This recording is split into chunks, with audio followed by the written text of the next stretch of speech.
Saudaraku, tim Resmob Satreskrim Polres Aceh Tenggara meringkus seorang tersangka diduga sebagai pelaku penimbun pupuk bersubsidi di Desa Kedataran Gabungan, Kecamatan Lawi Sigala-Gala, Kabupaten Aceh Tenggara pada Selasa 19 Maret 2024 sore. Adapun tersangka berinisial BS, 42 tahun, warga Desa Kedataran Gabungan, Kecamatan Lawi Sigala-Gala, Kabupaten Aceh Tenggara.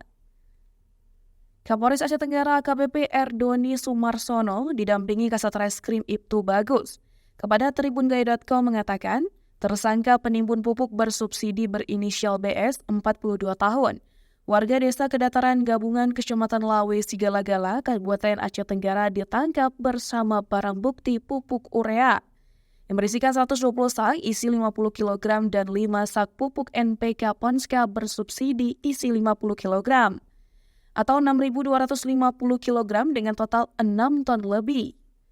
Tersangka dijerat dengan pasal 372 KUH Pidana junto pasal 110 dari Undang-Undang Republik Indonesia Nomor 7 Tahun 2014 tentang perdagangan atau pasal 1 ke 3 junto pasal 6 ayat 1 huruf B dari Undang-Undang Nomor 7 Tahun 1995 tentang pengusutan penuntutan peradilan tindak pidana ekonomi junto pasal 2 ayat 1 Perpres Republik Indonesia Nomor 15 Tahun 2011 tentang perubahan atau Perpres Nomor 77 Tahun 2005 tentang penetapan pupuk bersubsidi dalam pengawasan junto pasal 23 ayat 3 dari Peraturan Menteri Perdagangan Nomor 4 Tahun 2023 tentang pengadaan dan penyaluran pupuk bersubsidi untuk sektor pertanian.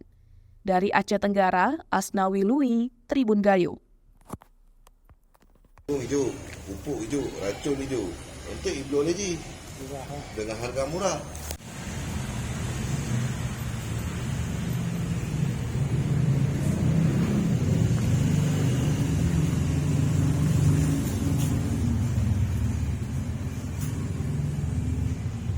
Orang diamankan dalam kasus penimbunan pupuk bersubsidi Pak Kasat Reskrim.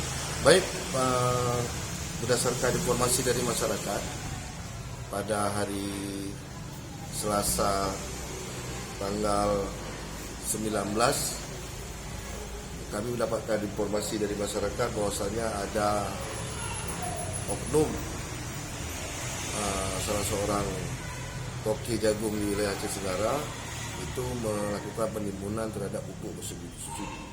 Menindaklanjuti laporan tersebut, saya bersama dengan anggota langsung ke TKP dan benar di TKP kita menemukan pupuk subsidi yang ditimbun sebanyak 120 sak urea dan 5 sak poska. Dan tersangka yang kita amankan yaitu pelaku yang melakukan penimbunan yaitu atas nama Boston Simamarta. Demikian. Rencana dibawa tersangka. Baik, ini adalah salah satu bagian dari perintah Mabes Polri tentang Satgas Pangan.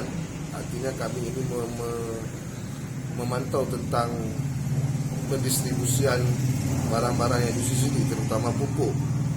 Salah satunya pupuk, karena ini adalah sumber yang sangat penting bagi petani dalam pangan. Makanya kita melakukan, ini adalah mafia pupuk, karena dia adalah seorang tengkulak. Dia menampung pupuk-pupuk ada dari orang yang menjual kepadanya, kemudian ditimbun, dan nanti dijual kembali kepada petani dengan harga yang lebih tinggi, dan hasilnya dijual kepada dia dengan harga yang lebih murah. Demikian.